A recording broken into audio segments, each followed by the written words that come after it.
here today. We're honored to have you. I'm honored to see and be with this beautiful crowd, committed to decency, fairness, empathy, and democracy. Thank you to Persist, Toledo, and all the amazing organizers of this event. We are one event among thousands. So let's do a big shout out! Shout out to all the No Kings rallies all over this country. No Kings! No Kings! No Kings! So, we use polling a lot in this country to gauge sentiment and opinion. I'm not a professional pollster, so I'm going to ask some leading questions and ask you to respond in your own words. No editing, as loudly as you can. Shout out what you think of the big, ugly, horrible bill the U.S. Senate is currently considering, slashing Medicaid, food assistance, stripping courts and contempt powers, giving the rich big fuel tax cuts, and undoing all progress in climate policy. Tell me what you think. Shout out what you think of the terrifying ICE raids tearing up our communities and our families.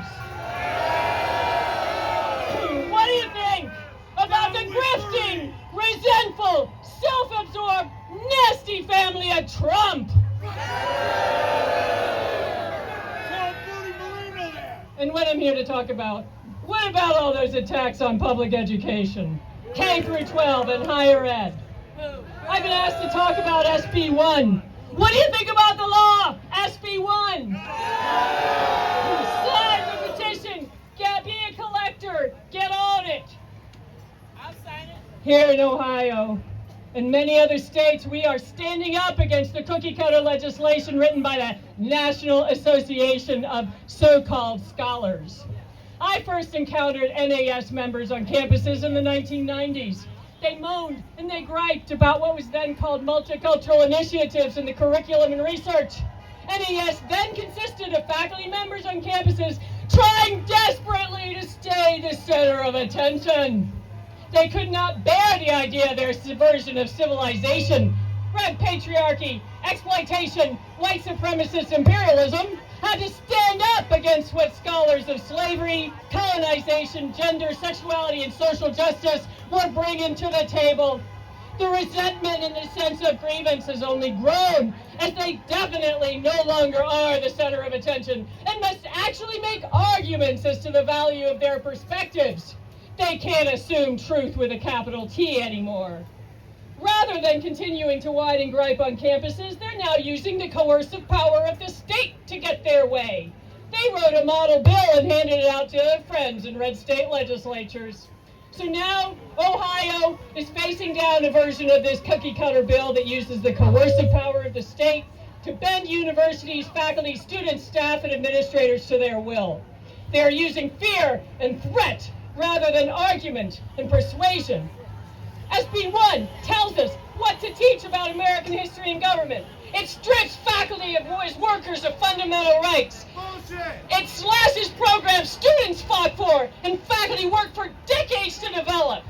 It encourages students to watch rather than learn from their faculty and other students. It encourages them to purport any wayward comment or idea thought to be biased.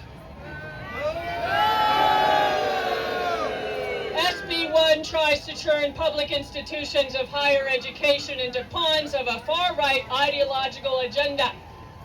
So what can we do? I think you've heard of the repeal campaign. Back to polling. What do you think of the repeal campaign? Let's show some joy. Yay! Collect signatures. Sign the petition if you've not done it. And join the unions together. Thank you, yes. Join the unions together. The next one is in D.C. What if the question doesn't make it on the ballot or it loses among those who turn out? I'll tell you what will happen.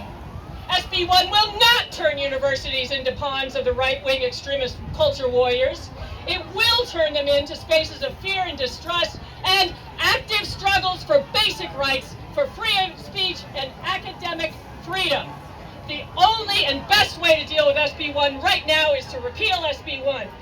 But if that doesn't happen, The fight will not be over any more than the fights for immigrant rights, racial, sexual, and gender equality, or health care, or economic fairness.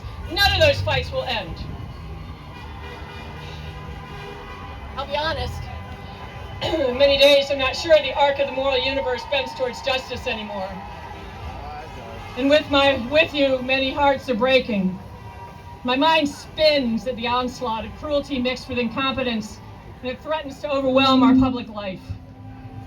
But below the fear-mongering noise, we know what democracy looks like.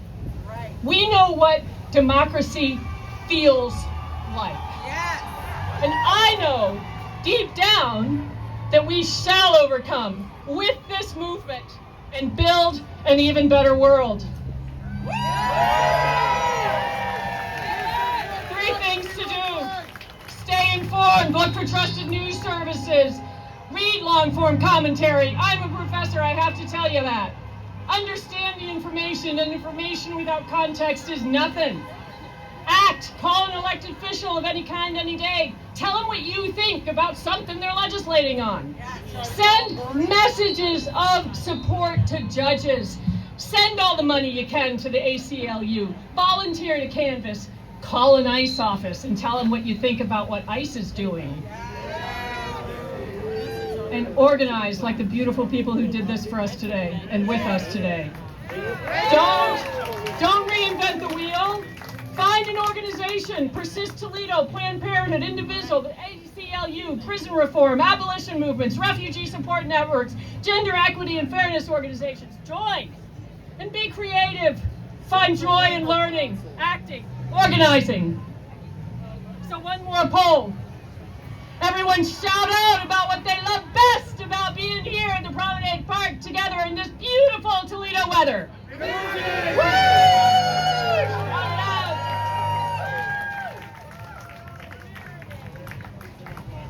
To bring us all together, let's do this. Kick out the clouds, kick out the clouds, kick out the clouds, kick out the clouds. Thank you, Toledo. Thank you for letting me speak my mind. Love your signs. They're always changing, and I'll be out among you and really enjoy talking with all of you. Thank you very much.